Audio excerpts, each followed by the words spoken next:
Hello, everyone, and welcome back to the another episode of Grow Together podcast. I'm your host, Mudassir. Raza.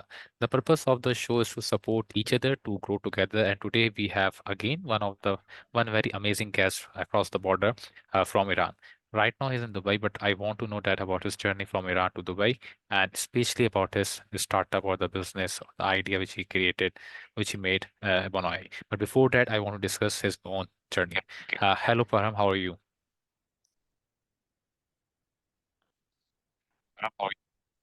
Hello, thank you so much. Thank you for having me on your show. It's a pleasure of mine to be here. Thank you so much, Param. But before to move on, I want to know that about your early education. Uh, that time you spent in Iran, how was it? Yeah. Um, if you go to our company page, you can see that I have ADHD, very severe ADHD, and I always hated the school. From the first grade, I always cried because I didn't want to school. I actually got sick, not pretending. Because I didn't want to go to school, I actually got sick every day.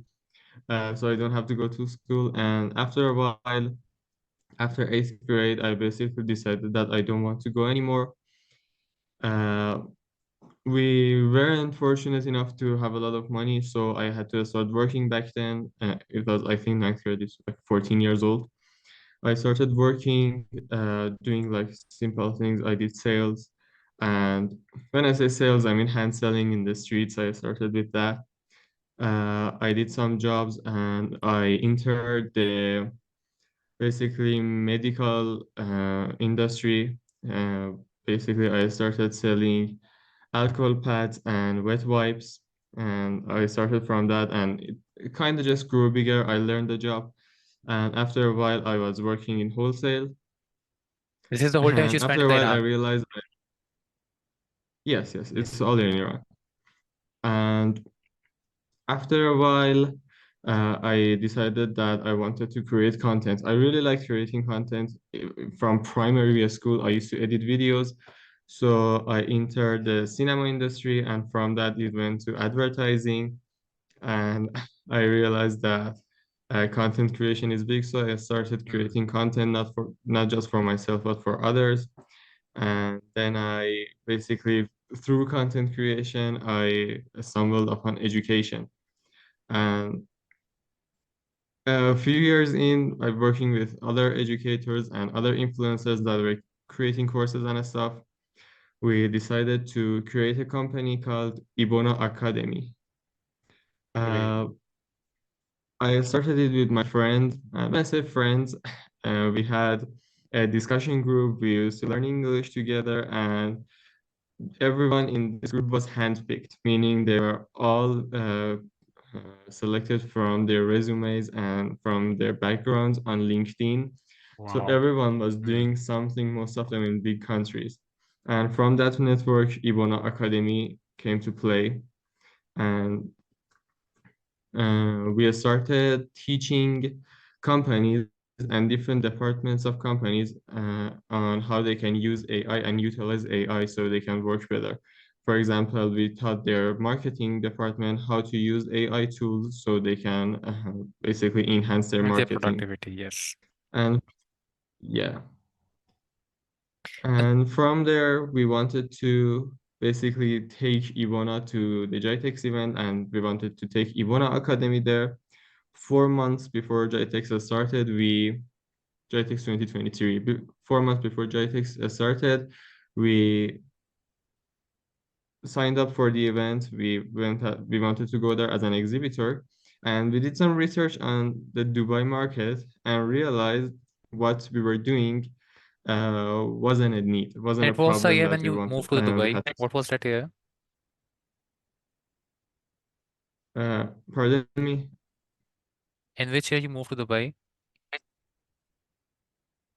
I actually haven't moved there full time. I'm actually Acha, traveling yeah, great. after the jet taxi. Yeah, I'm traveling in like a month or two. I'm trying to find a house basically there. I'm looking for an apartment so I can move there permanently. But yeah, the company is right now is in Dubai. We before we before we went to the JTEX event, we realized that what we were doing was not a good market fit for Dubai. Hmm. So we did some research and we realized something that's missing is a very simple gamified application Yeah. for a school, for high Yes. schoolers and for middle schoolers. So we started working on that. Acha, before we discuss your startups in detail, I want to know the food of Iran and then you move to Dubai. So what kind of difference you have in feel in regards to food?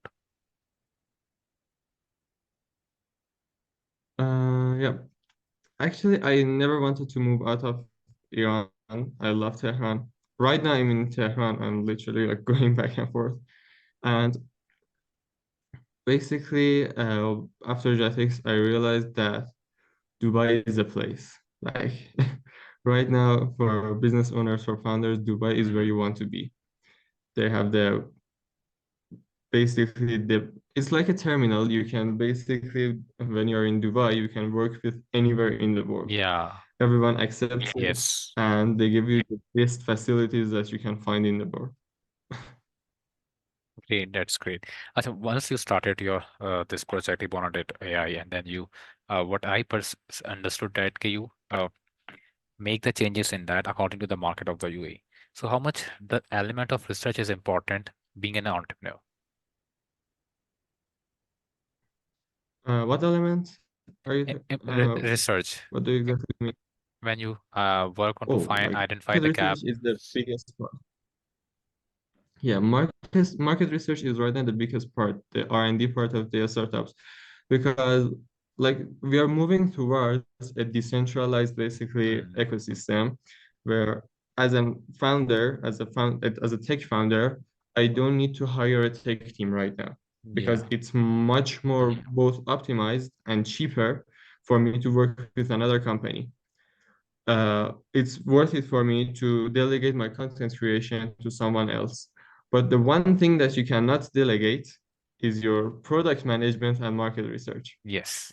because you need to know your market. The only thing you need to know, like I basically know nothing about programming, like except for blockchain engineering that I used to do.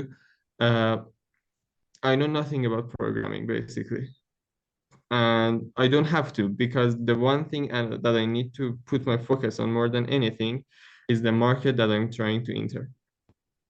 And the market research that we did basically before doing anything and before investing a lot of money in a product, we realized that it's going to fail like no matter what. Yeah. Maybe there is a very, very small chance of it succeeding. So market research is one of the most important thing that you need to focus on your startup right now. Great. Because number of times we have been observed that you start a business, but you failed. And instead to find a gap, instead to find where you have made a mistake, you discard it and again then move to the previous work or a job. So it's very important to understand that where you are making up, where you need to make a bring a change. Apart from that, you said that you left the education or are unable to continue the education after grade 9. But the interesting part is that you started the business related to the education. So at that time, when you not want to go to the school, and now you make the product related to the education. What's the motivation? The thing is, I never had a problem with learning. I basically, if, like any of my friends ask me what they want, they Mm, have to study in university. I tell them engineering. Like I think there are two people that create this world. They are engineers and construction workers. They are the yeah. people who actually create the world that we are living. And I always tell my friends, anyone that asks me to go study engineering and study their school lessons, because there are things that you have to learn. And we need Mm, specialists, we need engineers, we need yes. scientists to create this world. The problem is not learning, the problem is the school system. And like personally, I could not even try to spend 7 hours sitting in one chair listening to one person talk. Like that's impossible for me. And I personally, I'm right now we are in our MVP stage. We have created our MVP Mm, and we're testing it. And I personally am using it so I can learn more. I'm literally using the application that we created. And I started at ninth grade, actually. Our MVP is created for ninth grade, ironically. And I think the school system is the problem, not Hmm. learning. So I wanted to create a solution so other students like me don't have to go through that. I can't read a book for like 5 hours in a row, but I can use this application. What I basically compare our application to is Duolingo for a school. Hmm. Hmm. Hmm. Duolingo is a game. It's not a learning platform. It's not an ethic platform. It's a game that you learn from. And I'm trying to achieve the same thing with Ebona.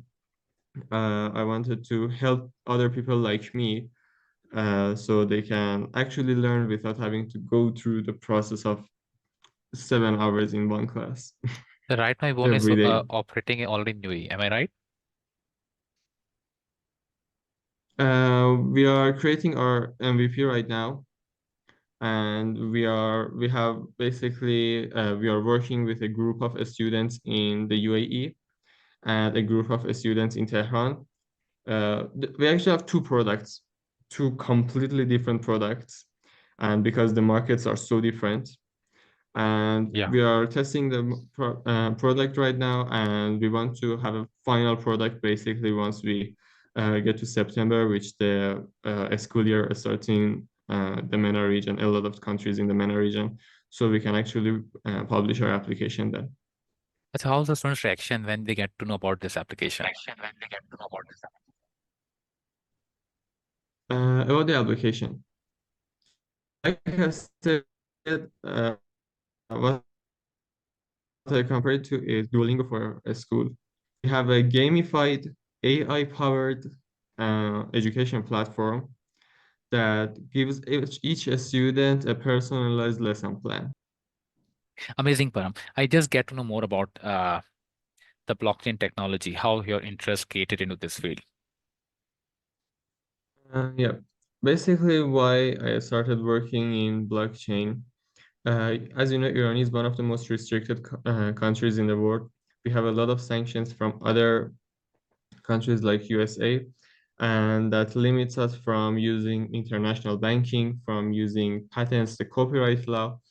So blockchain was a solution, a decentralized solution where nobody could basically take away from us. Uh, Before blockchain, I could never send money to someone outside of the Hmm. Iran, outside of Yeah. Iran. Before blockchain, I could never basically register something somewhere to say, okay, this is mine. The copyright law should be applied to this because when you register something in Iran, there is nothing stopping others from other countries to use it. And it was a way of proving things, uh, basically proving the authenticity or basically the ownership of something. NFTs Yeah. are very huge in Iran because we actually need them to uh, use them. Basically it's our own version of the Hmm. international copyright law and trademark agreements because there's nothing else we can use. And after blockchain, I was able to buy stuff from other countries, and it made me think, okay, what else can I do with it? So I started learning more, and I basically got into coding, and I started learning Solidity, and from there I helped basically a lot of projects uh, use blockchain and basically go from Web 2 to Web 3. Great. It's amazing. And yes, when you have a number of problems, again, uh, blockchain provides a very amazing solution. I want to know that here is that, okay, being an entrepreneur and a social activist, uh, entrepreneur, when you're going to find a problem and provide a solution, and social activities at the same time, helping a people. How do these two things relate? And you are doing both things. Yeah. Anywhere you search, you see that the whole point of Ebona is providing free education for everyone. We basically want to create a system where people who cannot pay for good education can use it for free. And we have a charity in Iran, not a charity, a foundation basically called the English would be the Educational Foundation of Fakhri or something like that, the Fakhri Educational Foundation. And we use that to basically find different talents in a student all over Iran. And basically, both of them are aligned and they're going Hmm. to the same goal because the point is providing free education for everyone because I think education should not be a privilege, it should be a right for everyone. Yes. And I don't believe in equality a lot. I'm a capitalist all over, but I believe in equality of opportunity.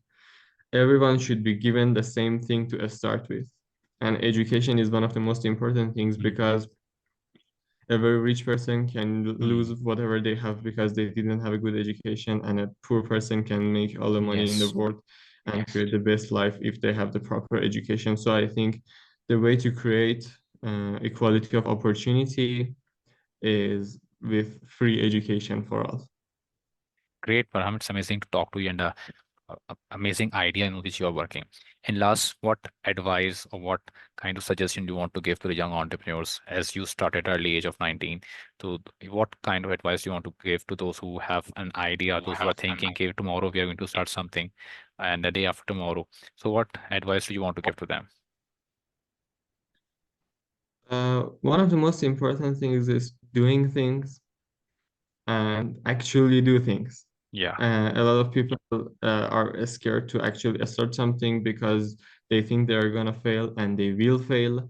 But personally, in my vocabulary, there is no failing. I just say you have to try Hmm. different routes and one of them will work. Yes. Um, especially for young entrepreneurs, there was something that someone taught me at the JTX event. Actually, the JTX event was a very big thing for me, and I suggest anyone who wants to start basically going to the world of business to at least attend the event.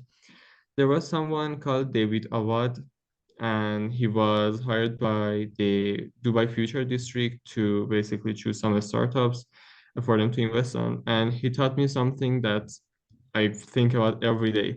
He basically did this, and he said in every startup there should be someone who's doing this, meaning get it out, get it Yes. out, get it out. You can never know something is going to fail or something is going to Hmm. succeed unless you give it to the market. True. Know your market, know your product, know your craft, and release everything you create. You can work on something for a year and maybe it will fail because you never Yes. tested it. Yes. And you can work on something for 5 days and release it, and you realize even though your product is not perfect and it's not even good, but you can realize that the market wants it. One example was Dropbox. Dropbox, before they basically even created their product, they made a video of how it's going to function and released that. That probably took them 1 day to create that video, but they could test their market just by that. Just release everything you can and test your market every day. Amazing. The most important thing is to bring bring it out, what is in your mind, and try to be Yeah. open for the people so they are the best time or they are the best judge. I can say that, and then you are able to get to know that okay, where you are lacking and how can they improve it and how can you move forward. Amazing discussion with you, Param. I really enjoyed. Uh, find a guest from a different country and they are working in another country. It's an amazing. Thank you so much. It was a pleasure for me to